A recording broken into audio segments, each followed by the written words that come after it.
Bom dia, meus irmãos, minhas irmãs, graça e paz da parte de Cristo Jesus. Vamos ter mais um momento de oração? Pai, nós queremos te agradecer por mais essa oportunidade que nós temos de adorar o teu nome em uma manhã de domingo. E nós queremos, neste momento, ter uma pequena, breve reflexão na tua palavra, Senhor, para que nós possamos entender a tua vontade para as nossas vidas. Então nós queremos te pedir, Pai, que em nome de Jesus, o Senhor derrame da tua graça e da tua misericórdia, Pai. É o que nós oramos. Amém.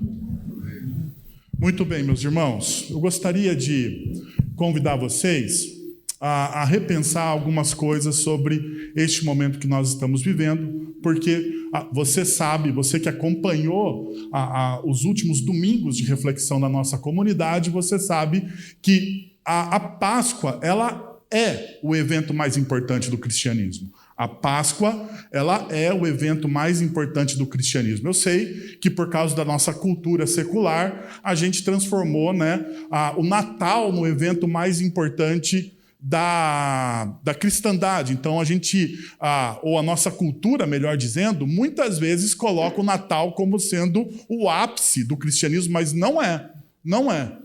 Porque a Páscoa, ela representa a morte, ela representa a ressurreição, ou seja, a vitória, e também ela representa muito mais do que isso, a obra de Cristo Jesus, ou seja, aquilo que Cristo Jesus fez na história por nós. E nessa manhã eu gostaria de lembrar a vocês exatamente o que Cristo Jesus fez na história por nós. Mas uma das coisas mais importantes, como eu estava falando, da história do cristianismo, é o que aconteceu em dois jardins. A história do cristianismo, ela está marcada por dois eventos que acontecem em dois momentos da história em um jardim. No primeiro momento da história, está no jardim daquilo que nós chamamos, dentro da teologia reformada, ou da teologia bíblica, melhor dizendo, o jardim do Éden. No jardim do Éden, quando Deus cria todas as coisas, e nós sabemos, segundo Gênesis capítulo 1 e capítulo 2, Deus cria todas as coisas de maneira excelente, muito bom. Toda vez, se você ler o texto de Gênesis capítulo 1, principalmente, você vai ver que Deus está criando todas as coisas, está ao final da criação, ele diz, e tudo era muito bom. Tudo era muito bom. Essa expressão, tudo era muito bom, no hebraico, é uma expressão de êxtase, de júbilo, sabe? Algo assim maravilhoso. Deus cria as coisas e ele fica tão feliz com aquilo que ele cria que ele brada de alegria. A ideia é essa. Então, quando você lê o texto bíblico, e eu sei que muitas vezes nós perdemos a beleza da poesia, isso aqui que eu estou fazendo é muito bom, e isso também acontece quando Deus cria o homem e a mulher.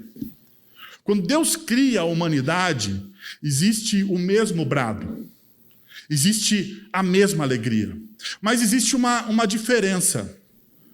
Quando você está lendo o texto no original, e quem tem a oportunidade de ler o texto no original vai entender isso, de maneira mais clara, então por isso que eu estou tentando explicar isso para vocês, Deus ele vem criando e vem dando os brados de alegria. E quando Deus vai criar a humanidade, a própria linguagem muda. A linguagem muda. A linguagem não é mais uma narrativa e os seus brados de alegria de alguém que constrói algo excelente. Quando Deus vai criar a humanidade, ele muda para a poesia. Ele transforma a narrativa da criação em poesia, em música. E vocês sabem, e daí isso é um fenômeno talvez mundial. A poesia é a linguagem do amor, não é verdade? A poesia é a língua. Quando você ama alguém, você escreve o quê? poesias, né? Eu não sei se você já teve essa oportunidade de amar alguém, escrever poesias para essa pessoa, mas quando você não tem a capacidade de escrever poesias, você lê alguma poesia sobre amor ou você ouve uma boa música, né? Uma boa música da MPB sobre amor e você fala, está aqui a expressão daquilo que eu amo, né? Está aqui a expressão daquilo que eu amo, algo belo, algo lindo, algo maravilhoso, né? Por exemplo, a minha filha se chama Beatriz por causa da música ou de uma poesia do Chico Buarque de Holanda. Então, ela chama Ana, Beatriz, mas, né, originalmente a gente teve uma disputa familiar e a minha esposa venceu, né? Como sempre. Então tem Ana, mas originalmente o nome da Bia seria simplesmente Beatriz, porque era algo muito desejado, era algo que nós queríamos, uma menina. Então, a expressão do nosso amor, né, o ápice daquilo, tinha que ser algo lindo, algo lindo. E a poesia tem isso. Então, quando Deus vai criar a humanidade, Ele cria a humanidade através de uma poesia. Então, perceba uma coisa, o primeiro movimento que eu gostaria de demonstrar para vocês aqui, é que você é fruto do amor de Deus. Você é fruto do amor de Deus. Você é parte dessa obra criada através da poesia. Você não é um acidente biológico. E eu sei, existe uma narrativa diferente da narrativa bíblica, que é a narrativa científica, que diz que você é fruto da evolução. É fruto da evolução. Que você veio de algum lugar próximo do macaco. Ok, tudo bem, a ciência tenta abradar isso, tenta dizer isso. No entanto, a narrativa bíblica vai dizer, não, você não é um acidente cósmico, você não está ao acaso, o acaso não domina a sua vida, mas você é fruto intencional do amor de Deus, você é fruto intencional do amor de Deus. E isso é fantástico. Porque veja só, se você teve a experiência de ter filhos, né, você sabe que filhos são fruto do amor intencional de um homem e uma mulher, não é? Às vezes não, né? Na nossa sociedade tão confusa, às vezes não. Mas dentro da normalidade da vida, um casal, né, depois de algum tempo, fala, poxa, a gente precisa amadurecer. E filhos é uma ferramenta, não sei se você sabe, mas filhos é uma ferramenta de Deus para trazer maturidade para o casal, né? Porque a gente aprende mais. Quando a gente casa, a gente fica maduro, e quando a gente tem filhos, a gente fica mais maduro ainda, né? Então, a questão é essa. Filhos, eles são um fruto de um amor intencional. E você ama de maneira incondicional o seu filho. Quantas vezes você perdoa o seu filho? Milhares de vezes, não é? Milhares de vezes. Milhares de vezes você é capaz de perdoar um filho. E por que você é capaz de milhares de vezes perdoar um filho? Porque você ama de maneira incondicional. Você faz qualquer coisa por um filho. Você faz qualquer coisa por um filho. Você briga com qualquer pessoa por um filho quando o seu filho está em risco de vida.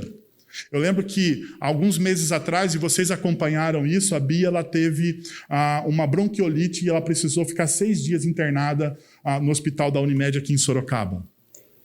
Né? E no primeiro instante, a Unimed negou a internação da Bia. Você sabe o que é a assistente? Eu não sei se você passou por isso, né? Mas a assistente social de um hospital chega e fala assim, não, olha só, é o seguinte, o convênio está negando a internação da sua filha, aí você vai ter que ficar aqui na emergência até arrumar um leito, até alguma coisa acontecer, ou provavelmente você vai tratar da sua filha em casa. O que você faz naquele momento? Você briga. Você briga com a Unimed, você liga no convênio, você diz, que palhaçada é essa que está acontecendo aqui? Eu pago esse convênio. Não é isso que a gente faz? Porque o nosso amor é incondicional. Seu filho te decepciona. Não te decepciona? Seu filho te decepciona. Esses dias o meu filho mais novo, o João, olhou para mim e falou assim: não quero ser mais o seu filho. Não sei se você já passou por isso, né? O meu filho tem 4 anos de idade. Ele olhou para mim e falou assim: é muito chato isso aqui. Não quero ser mais o seu filho. Eu pensei comigo, bom, ele não tem essa opção, né? Ele pode até não querer, mas ela não tem essa opção, né? O que me deu segurança foi isso. Mas você não deixa de amar o seu filho porque ele falou isso para você. Então veja só, você é fruto do amor intencional de Deus, segundo Gênesis capítulo 3. Você é fruto do amor intencional de Deus, expresso na linguagem do amor, que é a poesia. Mas, segundo Gênesis 3, existe uma ruptura. Existe uma ruptura. Em Gênesis 3, a humanidade disse para Deus: eu não quero ser mais seu filho. Sabe? O homem e a mulher, eles tinham absolutamente tudo. Tudo. Porque é isso que Gênesis capítulo 1 e 2 dizem para nós. E o início do capítulo 3. O homem e a mulher têm absolutamente tudo. Tudo. Deus entregou todas as coisas menos uma, exceto uma. A árvore no meio do jardim, a árvore do conhecimento do bem e do mal, a qual o homem e a mulher tinham uma única coisa básica a fazer: não comer daquela árvore. Não comer daquela árvore. Mas a serpente, né, o inimigo das nossas almas, as nossas tentações, os nossos demônios, os nossos medos, chega para a humanidade ou para o homem e a mulher naquele momento e diz: bom, é que no dia que você comer dessa árvore, você será como Deus. Sabe o que é importante nisso tudo? É essa a maior tentação que nós temos. Viver distantes e longe de Deus. Porque se será como Deus, é você dizer o seguinte: eu sou o dono da minha vida. Ou como meu filho de 4 anos disse para mim: eu não quero ser mais o teu filho. Eu quero ser autônomo. Eu quero tomar as minhas próprias decisões. Eu não preciso do Senhor para nada. Eu não preciso do Senhor para nada. Os meus desejos, os meus sonhos, as minhas vontades, as minhas necessidades, elas são mais importantes do que o que o Senhor, do seu conselho para mim. Então a humanidade faz isso. E nesse dia, gente, tudo muda. Nesse dia tudo muda.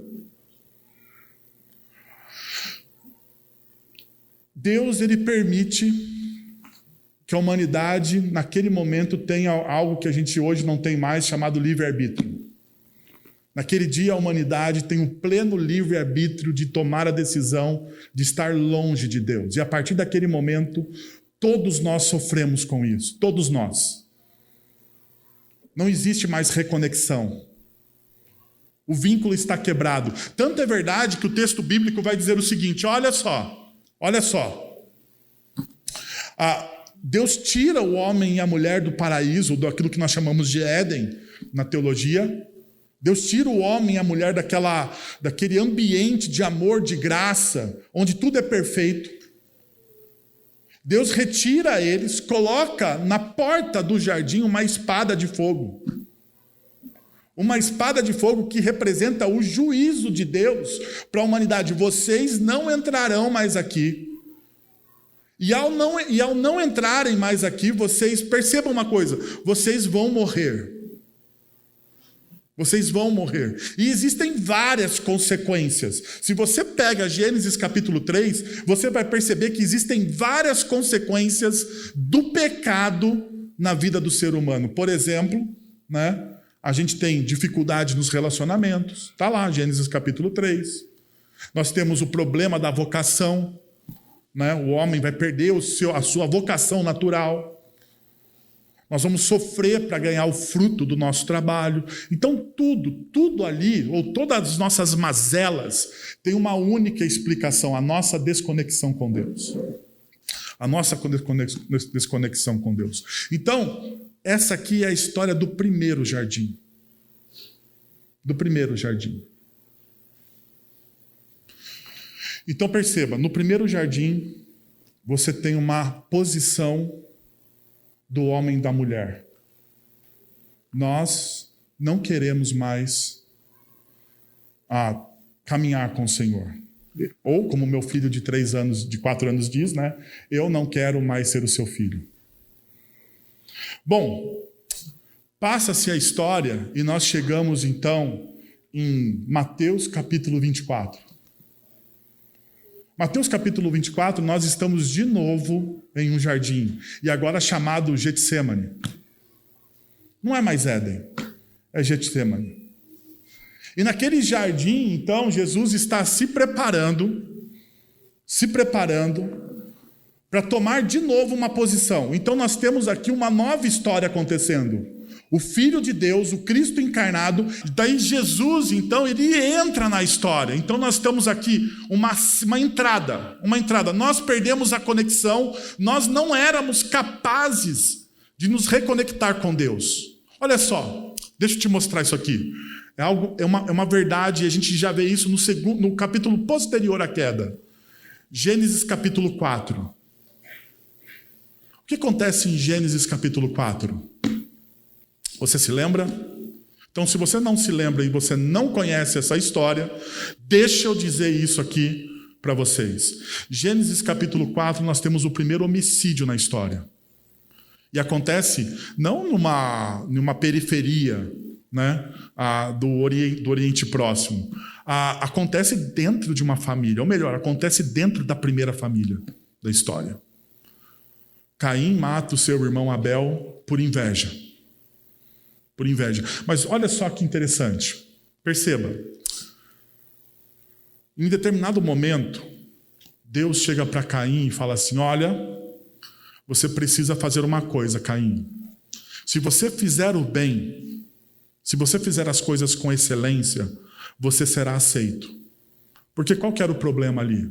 O problema era que Abel fez um sacrifício, fez uma oferta para Deus, e Deus aceitou de bom grado a oferta de Abel, porque Abel deu aquilo que era melhor a Deus.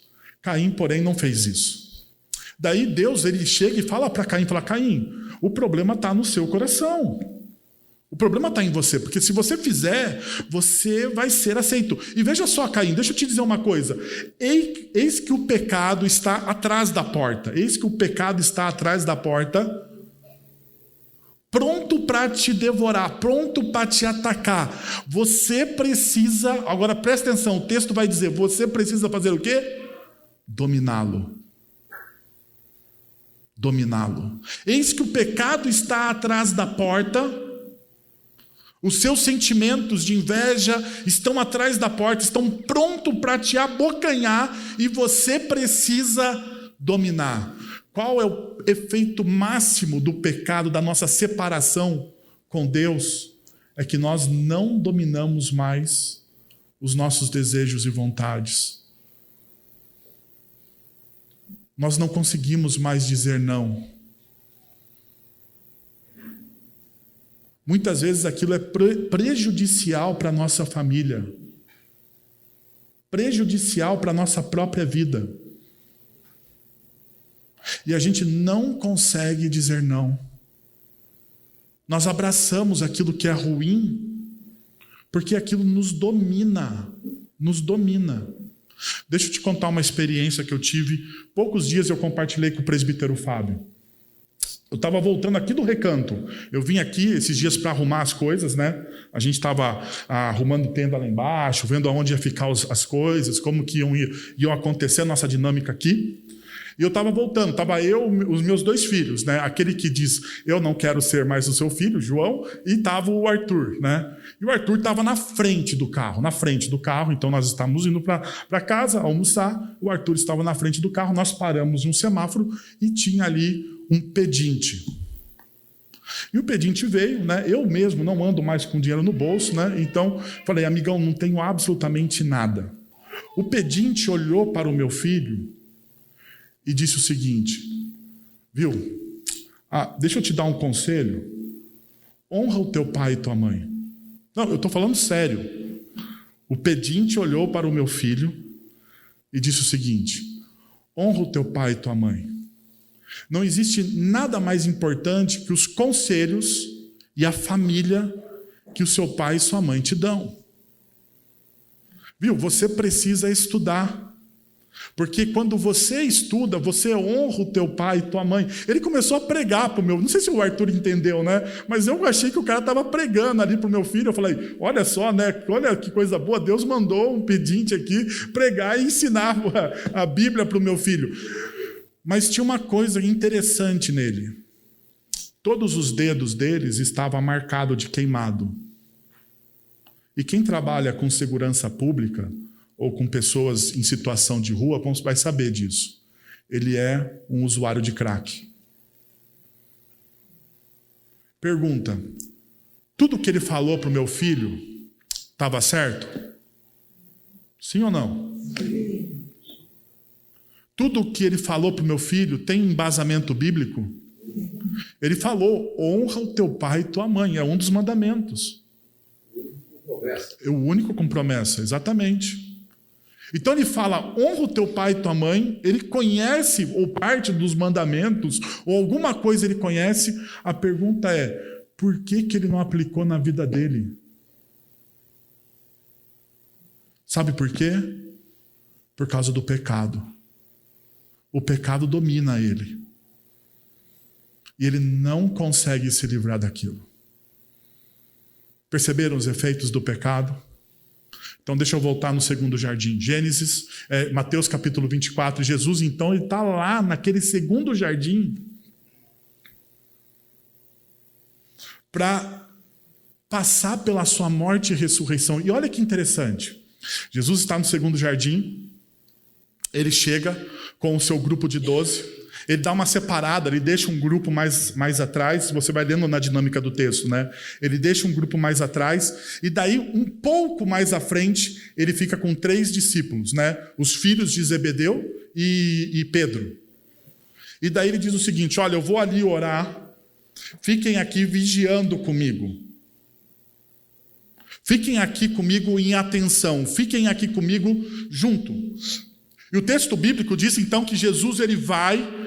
o coração dele está triste, porque é essa a informação que o texto nos dá. O meu coração está triste, está pesado. Isso já estava sendo todo o pecado que está sobre nós, já estava sobre Cristo Jesus naquele momento. Ele já sentia a agonia do seu sacrifício. Então perceba uma coisa. Ele vai e ele pede para os seus amigos, vigiem comigo. O que acontece?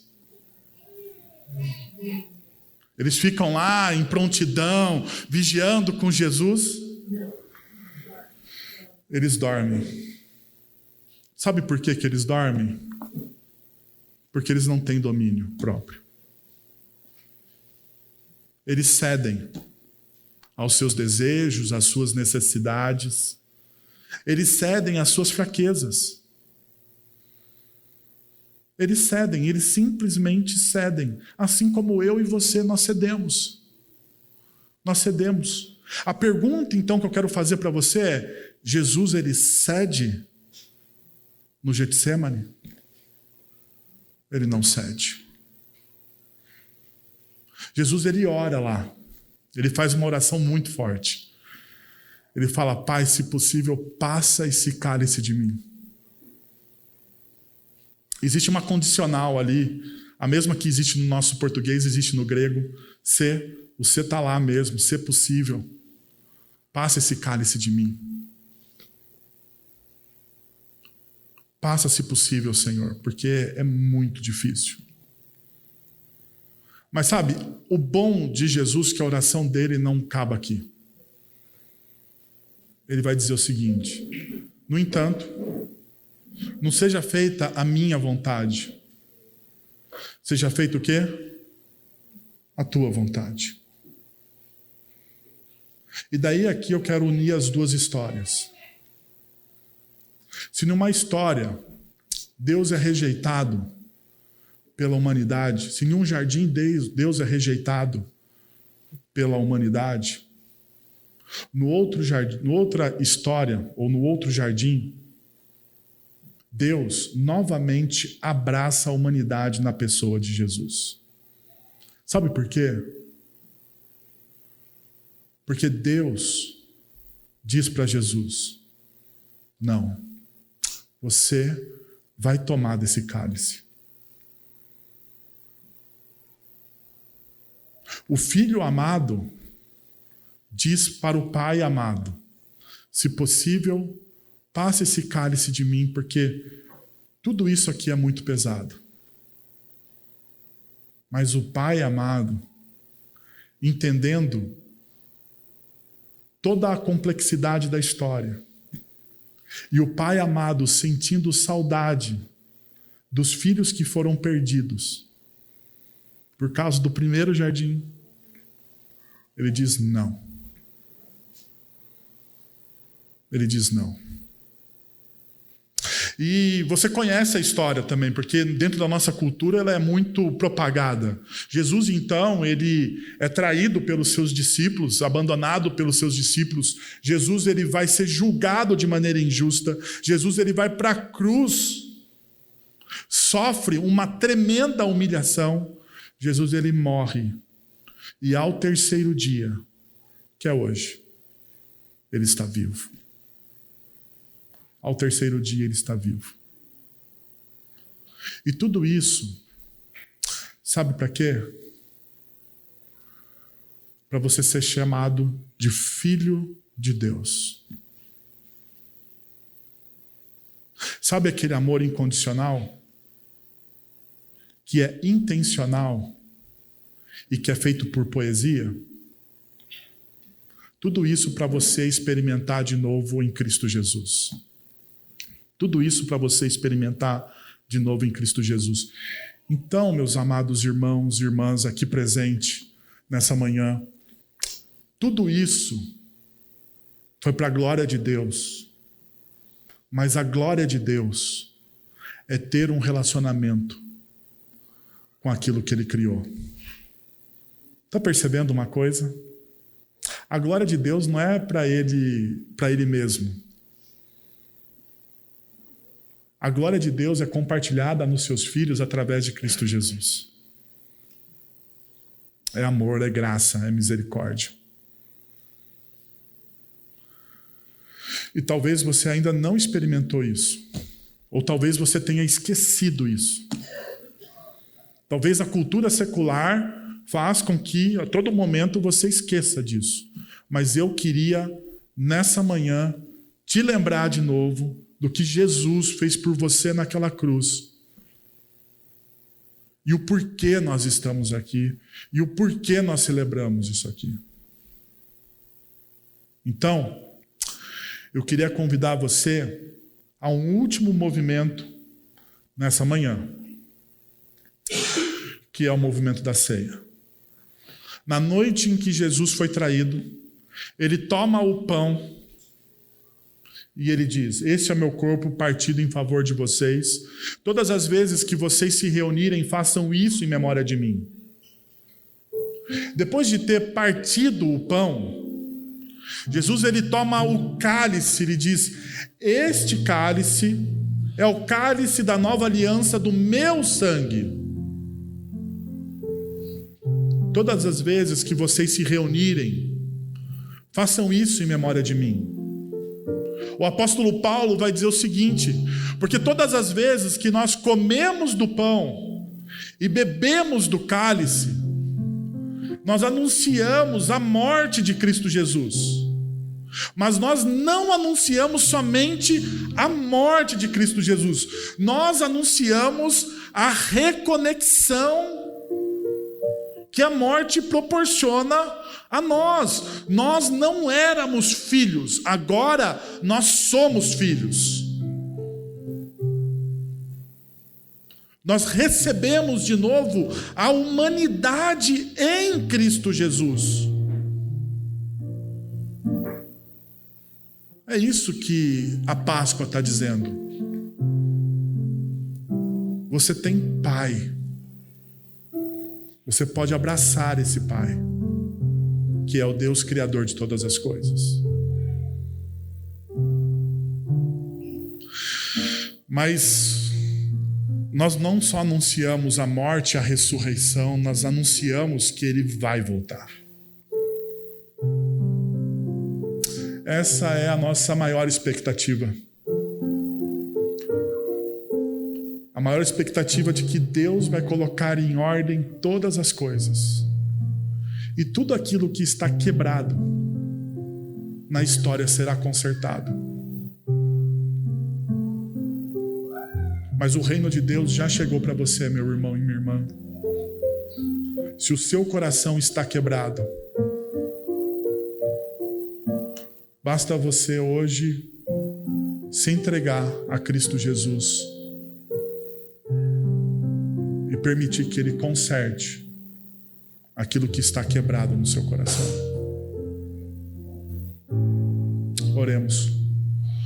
Pai, nós estamos na Tua presença, Senhor, e queremos ser gratos pelo Teu amor em Cristo Jesus, ó Deus. Nós queremos ser gratos, ó Deus, por essa história maravilhosa de reconciliação, de redenção e de consumação de todas as coisas. Nós caminhamos, ó Deus, para um fim glorioso em Cristo Jesus. Nós não vivemos por nós mesmos, mas nós vivemos para e pelo Senhor, ó Deus. Muito obrigado, Senhor, porque nós podemos Te adorar como igreja, como comunidade. Nós somos o corpo vivo de Cristo Jesus. Nós não somos mais somente criaturas, mas nós somos filhos agora, filhos amados de Deus em Cristo Jesus. Que o Espírito Santo fale isso ao coração de cada um aqui presente, Pai. Que cada um aqui se sinta abraçado. Que a presença gloriosa do Santo Espírito possa consertar, ó Deus, aquilo que está quebrado no coração. É o que nós Te pedimos, Pai. Em nome de Jesus. Amém. Vamos receber a bênção? Agora, irmãos, que a graça de nosso Senhor e Salvador Jesus Cristo, o amor de nosso Deus e Pai, o conselho, o consolo, o poder e a ação do Santo Espírito de Deus estejam sobre vocês agora e pelos séculos dos séculos. Amém.